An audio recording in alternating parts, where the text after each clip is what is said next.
Mira, yo soy Angelo Diaz. I'm an actor, I'm a writer, I'm a director, I'm a producer. Storytelling is in my blood, it's in my DNA. Pero más de nada, I'm a vessel for change, for inclusion. I'm also Robin Hood type-ish. I come from a long line of Robin Hood type-ish, so that's where I'm at, man. That's my purpose. Basically, I started acting in 2016. I moved to Atlanta on a whim and a prayer and a wing and a prayer, you know what I mean? I was former military, so I was in the Navy, but I worked mainly with Marines. So that's what I did. I was what you would call a combat medic for the US Marines. As I was getting out of my contract was coming to an end. I was wondering, what's next for me?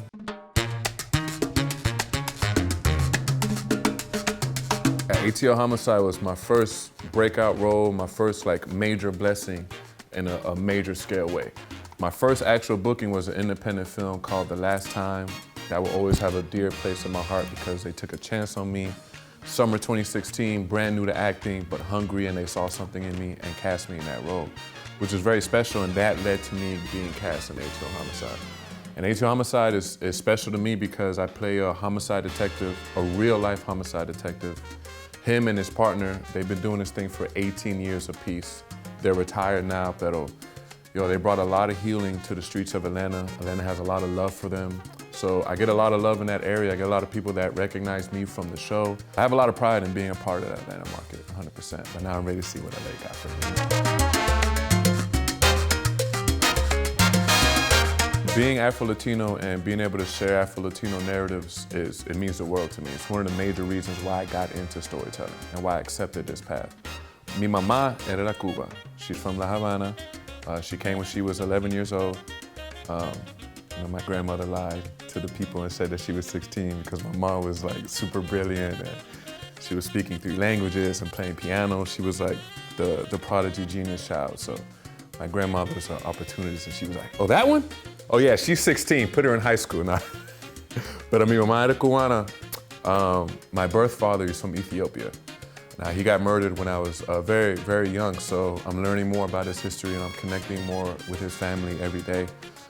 But to me, being Afro-Latino is just very important. It's the essence of Latino culture. And I don't mean that with any disrespect or to devalue any of the other ethnic groups that make Latino culture what it is. We're talking about Spaniards and French and pirates and Taino and Aztecs and todo, you know what I mean? From the entire Latino diaspora. But from my mom's side of the family, I learned to appreciate being Afro-Latino because she's Afro-Latino también. And I learned a lot of traditions. I learned a lot of the storytelling passage through West African culture that the slaves did in Cuba and Puerto Rico and Dominican Republic and across the Caribbean.